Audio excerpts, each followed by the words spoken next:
Le secret de la famille royale, comment écrire à Kate Middleton et recevoir sa carte de vœux. Voici comment obtenir une réponse du roi Charles III pour Noël. Cet hiver, la véritable magie des fêtes ne se trouve pas au pôle Nord, mais outre-Manche. Oubliez le chef des lutins. Car cette année, c'est à la famille royale britannique qu'il faut adresser ses vœux. La presse britannique révèle en effet que, loin des châteaux et des protocoles, les membres de la couronne ouvrent attentivement leur boîte aux lettres, promettant parfois des surprises, jusqu'à une réponse du souverain lui-même. Comme le souligne un article paru ce 9 décembre sur Yahoo, les membres éminents de la firme sont étonnamment accessibles par voie postale. Il est ainsi possible d'adresser ces mots chaleureux au cabinet du roi Charles III. Bien sûr, mais aussi à la princesse de Galles, Kate Middleton, et au prince William, à la princesse Anne. Ou encore au duc et à la duchesse accent aigu d'Imbourg, Édouard et Sophie. L'espoir d'une réponse n'est pas une simple utopie. L'histoire d'une petite Anglaise ayant envoyé un courrier au roi suite au décès de la reine Elisabeth II, est là pour le prouver. Elle a eu la surprise et l'immense honneur de recevoir une réponse personnelle de la part du nouveau souverain. Le roi lit et répond, à quelques lignes rouges près. Alors, la réponse est-elle garantie?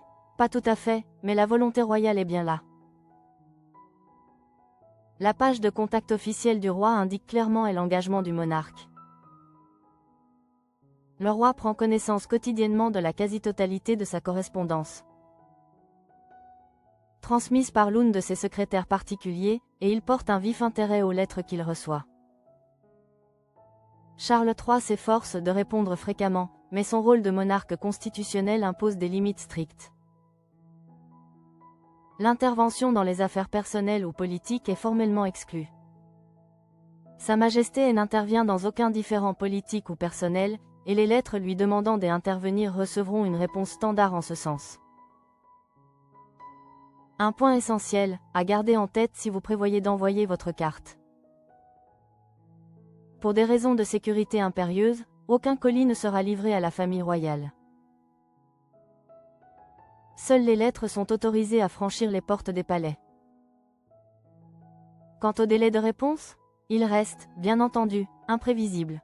Mais en cette période de fête, il est aisé d'imaginer que l'abondance du courrier étendra considérablement les délais. La patience est donc de mise si l'on espère un sceau royal en retour. Toutefois, si la plupart des membres actifs de la famille royale sont disposés à recevoir les vœux du public, il y a des exceptions notables. Sans grande surprise, Meghan Markle et le prince Harry ne figurent pas sur la liste des destinataires. Installés depuis 2020 en Amérique du Nord, les parents d'Archie et Lilibet n'ont pas d'adresse officielle britannique à laquelle faire parvenir les lettres des admirateurs. Le couple mène une vie discrète dans sa grande villa de Montecito, en Californie. C'est d'ailleurs là-bas qu'ils passeront les fêtes de Noël, loin du tumulte royal, en compagnie de la mère de l'actrice, Doria Ragland. Pour le reste du peuple britannique, et des admirateurs étrangers, l'opportunité est unique. L'occasion de prolonger la magie de Noël en s'adressant directement à la couronne. Une lettre vaut la peine d'être tentée, surtout si l'on rêve d'un courrier timbré de Buckingham.